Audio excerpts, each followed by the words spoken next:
Hello student, मैं Priyanka Soni, lecturer of biology Shri Shyam Mahila Mahavidyalaya में आप सभी का हार्दिक स्वागत है।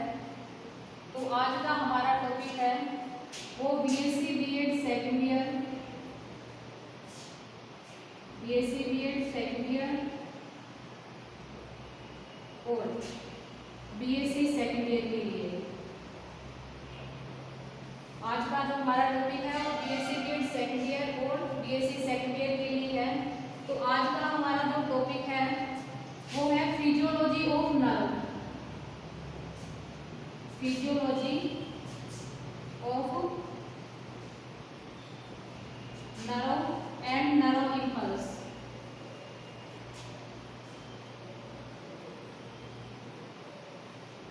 तो देखिए, आज जो हम टॉपिक पढ़ रहे हैं वो हमारा टॉपिक है physiology of nerve impulse, nerve या नर्व इंपल्स यानी तंत्रिका की कार्य की या तंत्रिकीय आवेग की कार्य की। तो सबसे पहले देखिए, नर्व इंपल्स यानी तंत्रिकीय आवेग क्या होता है। जब हम तंत्रिका कोशिकाओं को या बॉडी की किसी भी कोशिकाओं को क्या देते हैं, उद्दीपन देते हैं। क्या देते हैं? उद्दीपन देते हैं, उद्दीपन देते हैं। ठीक है, जब उद्दीपन देते हैं तो क्या होता है, तंत्रिका के अंदर अनेक प्रकार के विद्युत और रासायनिक परिवर्तन होते हैं। तंत्रिका के अंदर क्या होते हैं, अनेक प्रकार के विद्युत और रासायनिक परिवर्तन होते हैं। ठीक है, क्या होंगे, विद्युत और रासायनिक परिवर्तन होते हैं। जब किसी तंत्रिका कोशिका को आप उद्दीपन दोगे तो उस तंत्रिका कोशिका के अंदर विद्युत और रासायनिक परिवर्तन होते हैं। इन्हीं परिवर्तनों के दौरान इस तंत्रिका कोशिका के अंदर एक विद्युत रासायनिक तरंग संचरित होती है। क्या होती है? विद्युत रासायनिक तरंग संचरित होती है। तरंग संचरित होती है। जो विद्युत रासायनिक तरंग संचरित होती है उसको ही नर्व इंपल्स यानी तंत्रिकीय आवेग कहा जाता है। फिर से सुन लीजिए, नर्व इंपल्स यानी तंत्रिकीय आवेग क्या होता है, जब आप किसी तंत्रिका को क्या देते हो, उद्दीपन देते हो, तो उस तंत्रिका कोशिका के अंदर अनेक प्रकार के क्या होते हैं, विद्युत और रासायनिक परिवर्तन होते हैं। इन्हीं विद्युत और रासायनिक परिवर्तनों के दौरान तंत्रिका कोशिका के अंदर एक विद्युत रासायनिक तरंग संचरित होती है। ये जो तरंग संचरित होती है उन्हीं को ही क्या बोलते हैं, अपन नर्व इंपल्स यानी तंत्रिकीय आवेग कहा जाता है। तो आपने तंत्रिका कोशिका नाम इसके अंदर पढ़ा है। तंत्रिका कोशिका होती क्या है? तो देखिए, आप सभी ने पढ़ा है कि जब गेस्ट्रुला के अंदर गेस्ट्रुलेशन की क्रिया होती है तो 3 जर्म लेयर का क्या होता है, निर्माण होता है। नंबर 1 एक्टोडर्म, नंबर 2 मीजोडर्म और नंबर 3 होता है एंडोडर्म।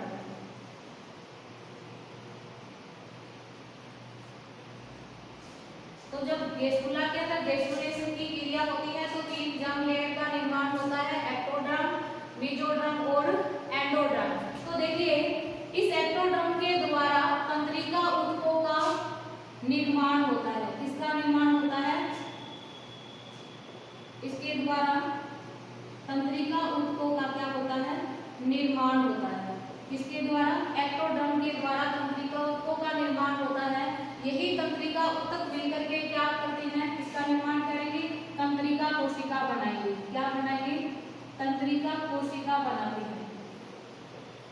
ठीक है, ये जो तंत्रिका कोशिका होती है वो आपस में मिलकर के तंत्रिका तंत्र का निर्माण करती है। किसका निर्माण करेगी? तंत्रिका तंत्र का निर्माण करती है। ठीक है, तो तंत्रिका ऊतक किससे बने? एक्टोडर्म के द्वारा। और इस प्रकार बनने वाले तंत्रिका ऊतक होते हैं वो आपस में मिलकर के किसका निर्माण करते हैं, तंत्रिका कोशिका का। और तंत्रिका कोशिकाएं मिलकर के किसका निर्माण करती है, तंत्रिका तंत्र का निर्माण करती है। अब अपन को पढ़नी है, आपने इसके अंदर भी तंत्रिका कोशिका का निर्माण हो रहा है। तंत्रिका कोशिका की संरचना क्या है, वो होती क्या है। अब देखिए, यहाँ पे हम पढ़ेंगे तंत्रिका कोशिका की संरचना। अब देखिए, तंत्रिका कोशिका की संरचना जब हम पढ़ रहे हैं तो भाग होते हैं। एक तो होता है nerve cell body, nerve cell body या साइटोन। नंबर 2 होता है नर्व प्रोसेस, नर्व प्रोसेस। ठीक है, तो तंत्रिका कोशिका के मुख्य रूप से दो भाग होते हैं, नर्व सेल बॉडी या साइटोन, यानी तंत्रिका कोशिका काय या साइटोन, नर्व प्रोसेस यानी तंत्रिकीय परवर्त। अब देखिए नर्व सेल बॉडी या साइटोन क्या होता है। साइटोन तंत्रिका कोशिका का गोलाकार भाग होता है, जैसे आपको ये दिखाई दे रहा है। तंत्रिका कोशिका का क्या है, गोलाकार भाग है। इसके अंदर जो कोशिका द्रव्य के समान जो तरल लिक्विड भरा रहता है उसको बोलते हैं न्यूरोप्लाज्म। क्या बोलते हैं इसको, न्यूरोप्लाज्म कहा जाता है। इस न्यूरोप्लाज्म से के अंदर छोटी छोटी राइबोन्यूक्लियो प्रोटीन से बनी हुई, कौन सी प्रोटीन से, राइबोन्यूक्लियो प्रोटीन से बनी हुई क्या पाई जाती है, छोटी छोटी कणिकाएं दिखाई देती है, जिनको निसल बॉडी कहा जाता है। क्या बोलेंगे, निसल बॉडी कहा जाता है। ये किसकी बनी होगी, फिर से बता दूं, साइटोन भाग के अंदर जो न्यूरोप्लाज्म भरा रहता है, न्यूरोप्लाज्म के अंदर राइबोन्यूक्लियो प्रोटीन से बनी हुई छोटी छोटी कणिका के समान संरचनाएं दिखाई देती है, जिनको निसल बॉडी कहा जाता है।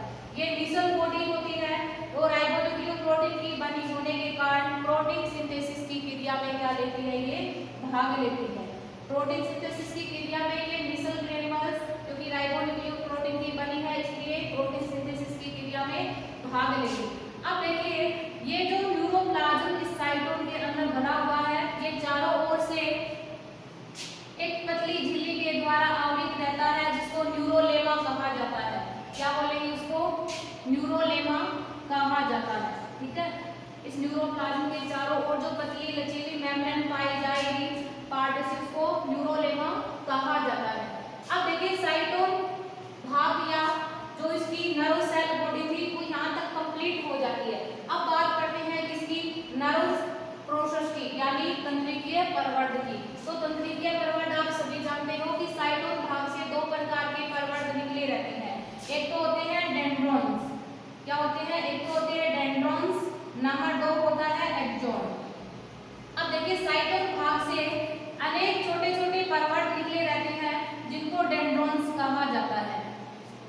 तंत्रिका कोशिकाओं के साइटोन भाग से क्या निकले रहते हैं, छोटे छोटे परवर्त निकले रहते हैं, जिनको डेंड्रॉन्स कहा जाता है। अब जो डेंड्रॉन्स होते हैं वो आगे चल करके फिर से कई शाखाओं में बंट जाते हैं। इस प्रकार से कई शाखाओं में बंट जाते हैं। इस प्रकार ये शाखाओं में बंटने के कारण इसकी जो शाखाएं बनी है उसको डेंड्रोइड्स कहा जाता है। उसको क्या बोलेंगे, डेंड्रोइड्स कहा जाता है।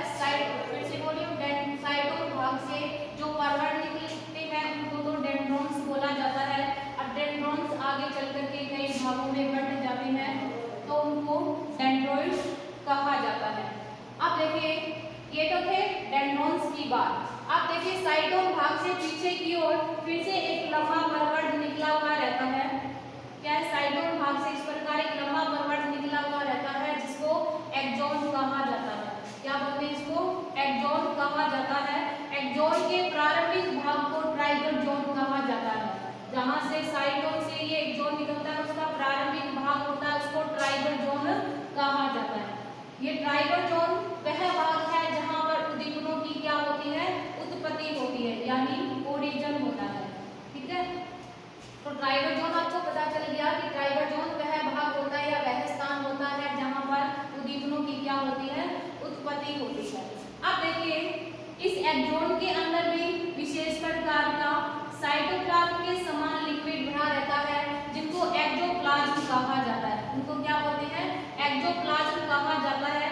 और ठीक उसी प्रकार एक्टोप्लाज्म के चारों ओर भी पतली मेम्ब्रेन पाई जाती है, उसको एक्सोलेमा कहा जाता है। क्या बोलेंगे इसको, एक्सोलेमा कहा जाता है। ठीक है, अब देखिए एक्टोप्लाज्म, इस एक्टोप्लाज्म और एक्सोलेमा के बीच में आपको छोटी छोटी कोशिकाएं दिखाई देगी।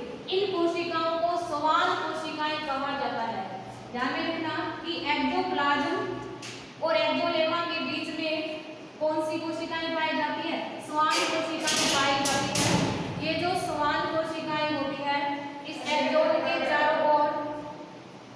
इस एक्सोन के चारों ओर प्रोटीन युक्त वसा आवरण का क्या करती है, स्त्रावण करती है। प्रोटीन युक्त एक वसा आवरण होता है जिसका इसके चारों ओर क्या करती है, ये स्त्रावण करती है। इस प्रकार ये प्रोटीन युक्त वसा आवरण होता है या वसा होती है, वो एक्सोन के चारों ओर इकट्ठी होकर के एक आवरण का निर्माण कर लेती है जिसको बोलते हैं माइलिन शीट। क्या बोलते हैं, माइलिन शीट। अब देखिए एक्सोन के चारों ओर माइलिन शीट का जमाव सतत नहीं होता। ध्यान से सुना कि एक्सोन के चारों ओर माइलिन शीट का जमाव होता है, वो सतत नहीं होता, यानी असतत प्रकार से होता है। यहाँ आगे वाले भाग के अंदर आगे वाले भाग के तो देखिए इधर ये माइलिन शीट और इधर वाले माइलिन शीट के बीच में आप देख रहे हो कि एक गुहा या कैविटी संरचना दिखाई दे रही है, उसको बोलते हैं रैनवियर नोड। क्या बोलते हैं, उसको रैनवियर नोड कहा जाता है। फिर से बोल रही हूँ कि ये माइलिन शीट का जो जमाव है, उन दोनों माइलिन शीट के अंदर आप देख सकते हो कि इनके बीच में कैविटी लाइक यानी गुहा के समान संरचना पाई जाती है, उसको बोला जाता है रैनवियर नोड कहा जाता है। अब देखिए जो एक्सोन होता है वो आगे चल करके फिर कई शाखाओं में बंट जाता है। इन शाखाओं को बोला जाता है टिलोडेंड्रिया। इन शाखाओं को क्या बोला जाता है, टिलोडेंड्रिया कहा जाता है। अब देखिए जो टिलोडेंड्रिया होते हैं वो आगे की ओर चलकर फूलकर एक बटन के समान संरचना बनाते हैं। क्या बनाते हैं, एक फूलकर बटन के समान संरचना बनाते हैं जिनको सिनेप्टिक एंड बल्ब कहा जाता है। क्या बोलते हैं, सिनेप्टिक एंड बल्ब कहा जाता है। अब देखिए कोई भी किसी भी तंत्रिका को आप उद्दीपन देते हो तो सबसे पहले जो उद्दीपन अपन ने बोला था कि उद्दीपन की उत्पत्ति कहाँ से होती है, ट्राइगर जोन से होती है। जब यही उद्दीपन इस एक्सोन से होते हुए टिलोडेंड्रिया में और टिलोडेंड्रिया से होते हुए किस भाग में, टिलोडेंड्रिया का खुला हुआ भाग क्या है, सिनेप्टिक एंड बल्ब। इस सिनेप्टिक एंड बल्ब में इस प्रकार छोटे छोटे वेसिकल्स यानी कोशिकाएं पाई जाती है। इन जो कोशिकाएं हैं उसके अंदर प्रोटीनी पदार्थ भरा रहता है जिसको एसिटिल कोलिन बोला जाता है। क्या बोलेंगे इसको, प्रोटीनी पदार्थ को एसिटिल कोलिन कहा जाता है, एसिटिल कोलिन कहा जाता है। अब देखिए जो उद्दीपन एक्सोन के अंदर है वो उद्दीपन जब एक्सोन से होते हुए टिलोडेंड्रिया और टिलोडेंड्रिया से होते हुए जब इस सिनेप्टिक एंड बल्ब वाले भाग में पहुंचता है तो ये वेसिकल्स क्या हो जाती है, फट जाती है। फटने से इसके द्वारा एक प्रोटीनी पदार्थ यानी एसिटिल कोलिन का क्या होता है, स्त्रावण होता है। इस एसिटिल कोलिन का जो ये स्त्राव करती है उसको ये न्यूरोट्रांसमीटर भी कहा जाता है। ये पूछा जाता है कि न्यूरोट्रांसमीटर क्या है, तंत्रिका कोशिकाओं के द्वारा जो रासायनिक पदार्थ क्या किए जाते हैं, स्रावित किए जाते हैं, उनको न्यूरोट्रांसमीटर कहा जाता है। क्या बोलेंगे, न्यूरो ट्रांसमीटर कहा जाता है, न्यूरोट्रांसमीटर कहा जाता है। तो यहाँ तक स्ट्रक्चर ऑफ न्यूरॉन यानी तंत्रिका कोशिका की संरचना कंप्लीट हो जाती है। आगे हम बात करते हैं क्लासिफिकेशन ऑफ न्यूरॉन यानी तंत्रिका कोशिका का वर्गीकरण।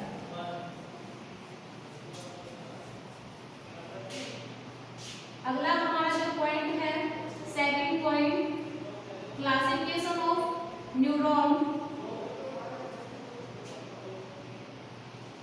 क्लासिफिकेशन ऑफ न्यूरॉन यानी तंत्रिका कोशिकाओं का वर्गीकरण। तो तंत्रिका कोशिकाओं का वर्गीकरण भी किसी न किसी बेस को ध्यान में रखकर किया गया है। तो देखिए तंत्रिका कोशिकाओं का जो पहला बेस है वर्गीकरण का वो क्या है, on the basis of number of process यानी परवर्त की संख्या के आधार पर, on the basis of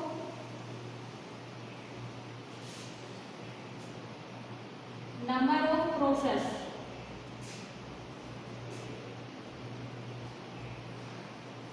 number of process जिसको हिंदी में बोलते हैं परवर्त की संख्या के आधार पर, परवर्त की संख्या के आधार पर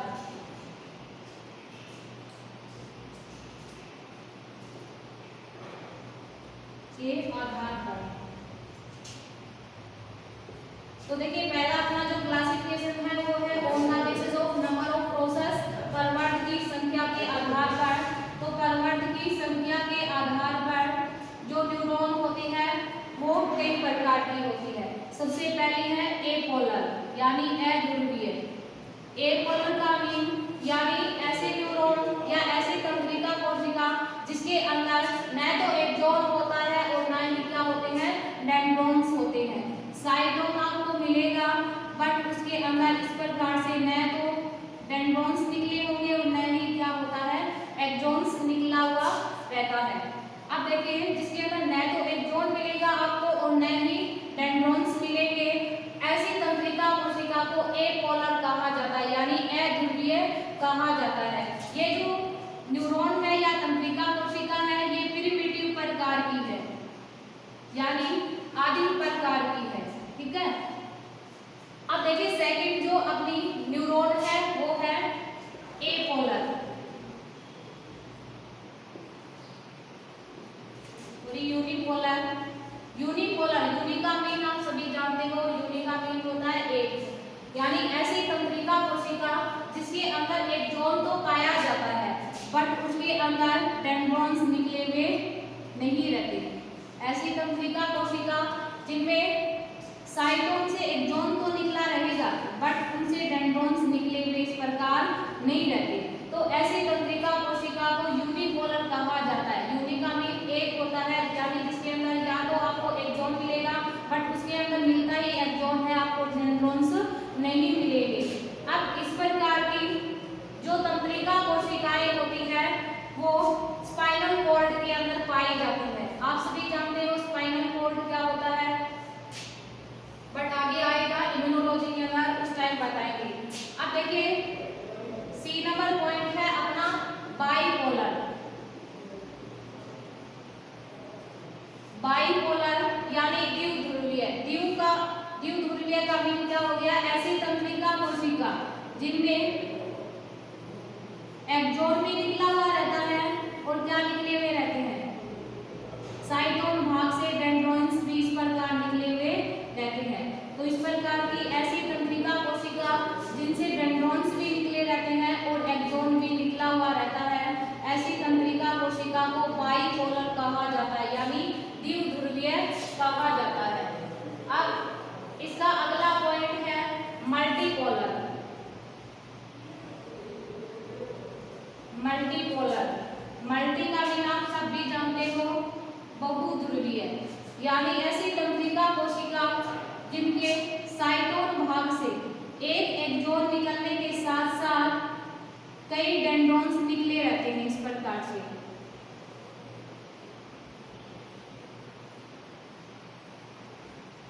तो देखिए मल्टीपोलर कौन सी होगी, जिनके ऐसी तंत्रिका कोशिका जिनके साइटोन भाग से एक एक्सॉन निकला रहता है और कई सारे क्या निकले हुए रहते हैं डेंड्रॉन्स निकले हुए रहते हैं। इस प्रकार की जो तंत्रिका कोशिका होती है वो न्यूरोहाइपोफाइसिस के अंदर पाई जाती है। तो फिर से परवर्त की संख्या के आधार पर अपनी जो तंत्रिकाएं थी वो कई प्रकार की थी। एक तो थी एपोलर जिसके अंदर न तो एक्सॉन निकले हुए रहते हैं और ना ही डेंड्रॉन्स, जो भी प्रिमिटिव प्रकार की थी। नंबर अपनी दो थी कौन सी, एपोलर जिसके अंदर एक एक्सॉन निकला हुआ रहता है, उसी के साथ साथ क्या निकले हुए रहते हैं साइटोन भाग से एक डेंड्रॉन्स निकला रहता है।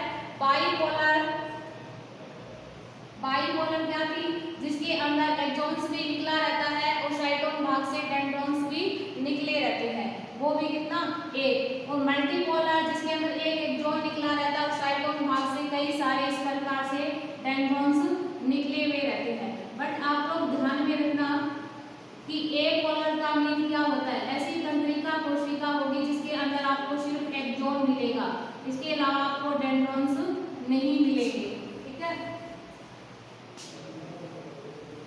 अब सेकंड जो क्लासिफिकेशन का बेस रखा गया था on the basis of histology, औतकी के आधार पर। On the basis of histology यानी औतकी के आधार पर। तो हिस्टोलॉजी के आधार पर तंत्रिका कोशिकाएं दो प्रकार की होती है, एक तो होती है मेडुलेटर, मेडुलेटर, नंबर दो होती है नॉन मेडुलेटर।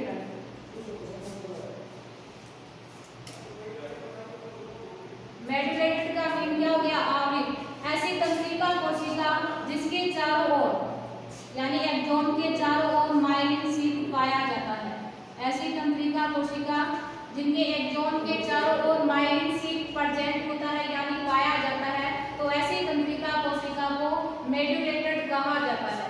अब देखिए इसके चारों ओर माइलिन शीथ पाए जाने के कारण इसको व्हाइट नर्व भी कहा जाता है यानी सफेद तंत्रिकाएं कहा जाता है।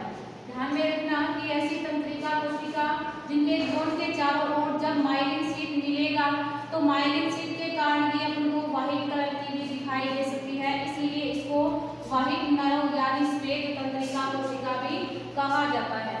सेकंड होती है नॉन मॉड्यूलेटेड। नॉन मॉड्यूलेटेड का मीन क्या हो गया? अनावृत।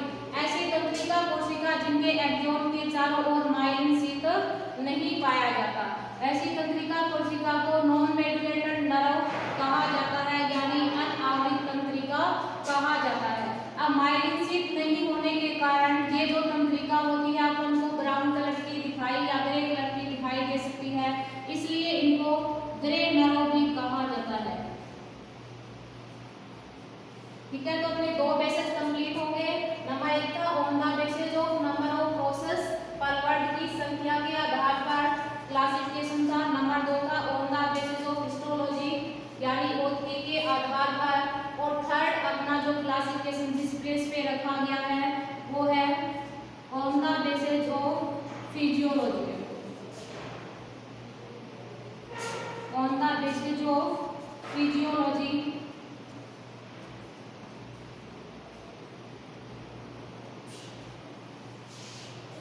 On the basis of physiology.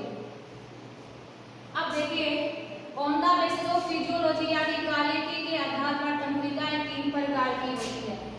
ध्यान में रखना, एक तो होती है सेंसरी न्यूरॉन। सेंसरी न्यूरॉन यानी संवेदी तंत्रिका।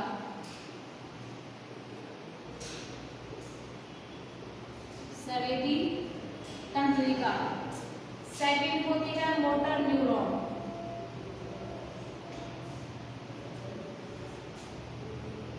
मोटर न्यूरॉन यानी चालक तंत्रिका।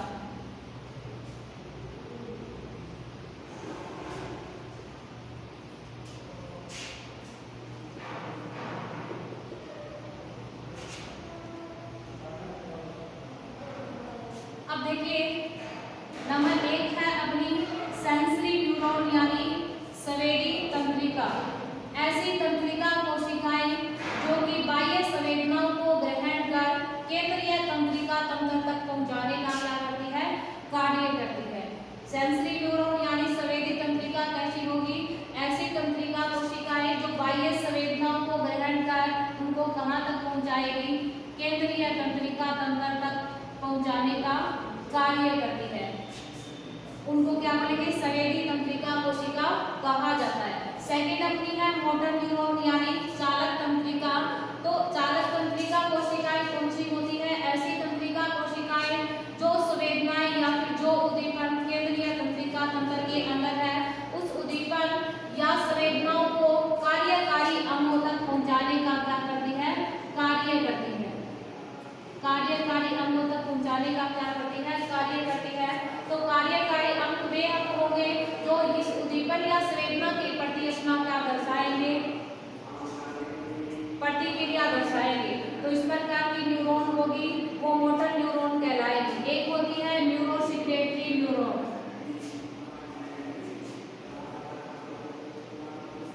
Neurosecretory neuron. न्यूरोसेक्रेटरी न्यूरॉन यानी तंत्रिका स्रावी तंत्रिका। ऐसी तंत्रिका कोशिकाएं अपने पढ़ा था कि टिलोडेंड्रिया का सिनेप्टिक एंड बल्ब वाला भाग था, उसके अंदर इस प्रकार की छोटी छोटी पुटिकाएं यानी वेसिकल्स थी। उसके अंदर एक विशेष प्रकार का प्रोटीनी पदार्थ था जिसको एसिटिल कोलिन बोला था। जैसे ही उद्दीपन इसके पास पहुंचता है तो ये पुटिकाएं होती है वो फट जाती है, जिसके कारण एसिटिल कोलिन होता है वो स्रावित होने लग जाता है। उसी को क्या बोलते हैं? न्यूरोट्रांसमीटर कहा जाता है। अब न्यूरोसेक्रेटरी सेल भी वही होगी, ऐसी तंत्रिका कोशिकाएं जो कि रासायनिक पदार्थों को स्रावित करने का क्या करती है?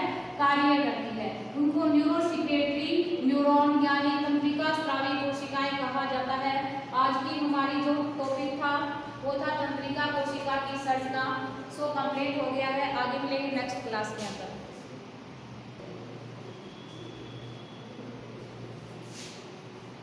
हम origin of and conduction nerve impulse यानी तंत्रिका आवेग की उत्पत्ति और संचरण की बात कर रहे थे। तो इनकी उत्पत्ति या संचरण निम्नलिखित 3 प्रकार से होता है। सबसे पहला पॉइंट है रेस्टिंग मेम्ब्रेन पोटेंशियल यानी विरामकला विभव। तो विरामकला विभव होता क्या है, देखिए कि जब कोई नर्व सेल यानी तंत्रिका कोशिका विश्राम अवस्था में होती है तो बाह्य कोशिकीय तरल के अंदर सोडियम आयन अधिक होते हैं, बट अंतर कोशिकीय तरल में Cl नेगेटिव आयन अधिक होते हैं, किसकी बजाय पोटेशियम आयन की बजाय। इसलिए बाह्य कोशिकीय तरल में सोडियम आयन अधिक होने के कारण बाह्य सतह अधिक धनावेशित होती है, बट अंतर कोशिकीय तरल के अंदर Cl नेगेटिव आयन अधिक होते हैं, किसकी बजाय पोटेशियम आयन की बजाय, जिसके कारण ये आंतरिक सतह अधिक ऋणावेशित होती है। इस प्रकार बाह्य कोशिकीय तरल और अंतर कोशिकीय तरल में आयनों का असमान वितरण होने के कारण ये जो कोशिका होती है तंत्रिका कोशिका वो हमेशा ध्रुवीकृत अवस्था में ही रहती है। इस ध्रुवीकृत अवस्था के अंदर या इस आयनों के असमान वितरण के कारण इसके अंदर जो पोटेंशियल या विभव उत्पन्न होता है उसको रेस्टिंग मेम्ब्रेन पोटेंशियल यानी विभव कहा जाता है। अब रेस्टिंग मेम्ब्रेन पोटेंशियल के 2 रीजन होते हैं। एक तो होता है unequal distribution of ion, unequal distribution of ions. Ions दोनों प्रकार के अपने पास Cl नेगेटिव भी है, सोडियम पॉजिटिव भी है और उसके अलावा पोटेशियम पॉजिटिव भी है।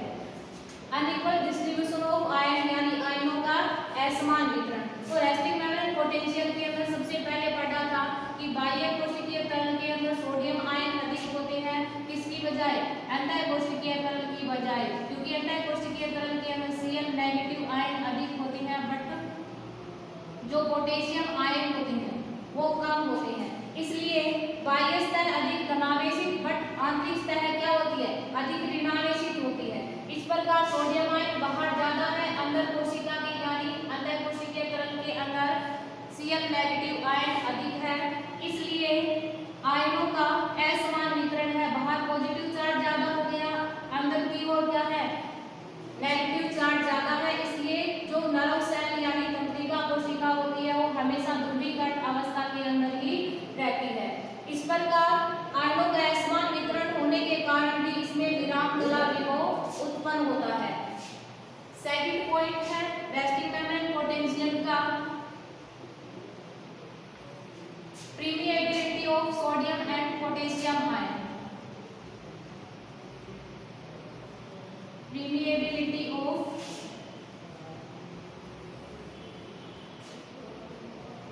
Sodium and potassium ion.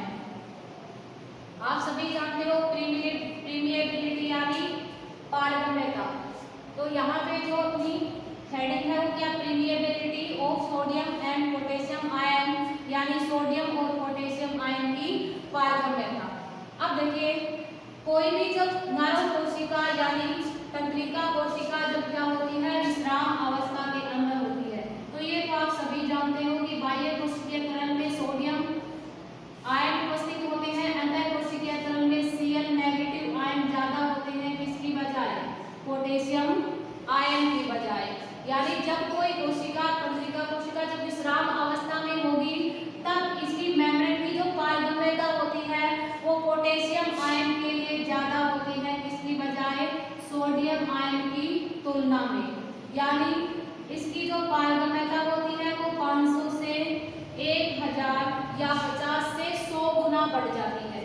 कितनी बढ़ जाती है, 50 से 100 गुना बढ़ जाती है किसकी पारगम्यता, पोटेशियम आयन की पारगम्यता सोडियम आयन की तुलना में 50 से 100 गुना बढ़ जाती है। अब देखिए जैसे इसकी पारगम्यता बढ़ेगी तो पोटेशियम आयन जितनी तीव्र गति से अंतर कोशिकीय तरल से बाह्य कोशिकीय तरल में गति करेंगे, सोडियम आयन उतनी ही धीमी गति से बाह्य कोशिकीय तरल से अंतर कोशिकीय तरल में गति करेंगे। क्यों,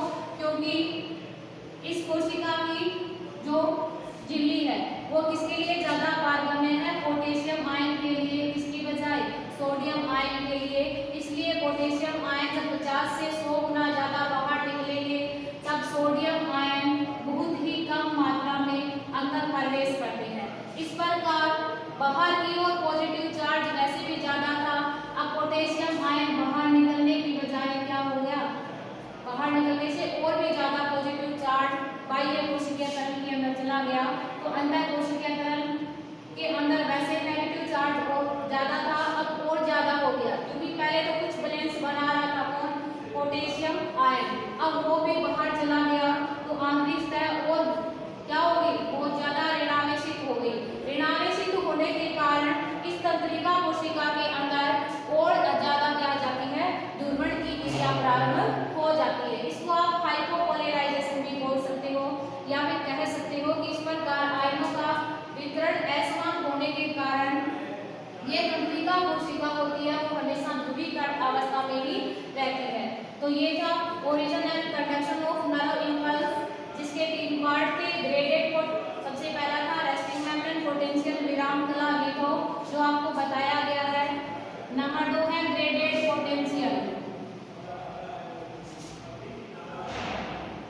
ग्रेडेड पोटेंशियल, और अपना तीसरा पार्ट आएगा वो होगा एक्शन पोटेंशियल।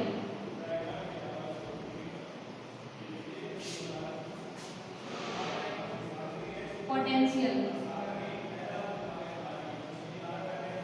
आगे नेक्स्ट क्लास में, आज के लिए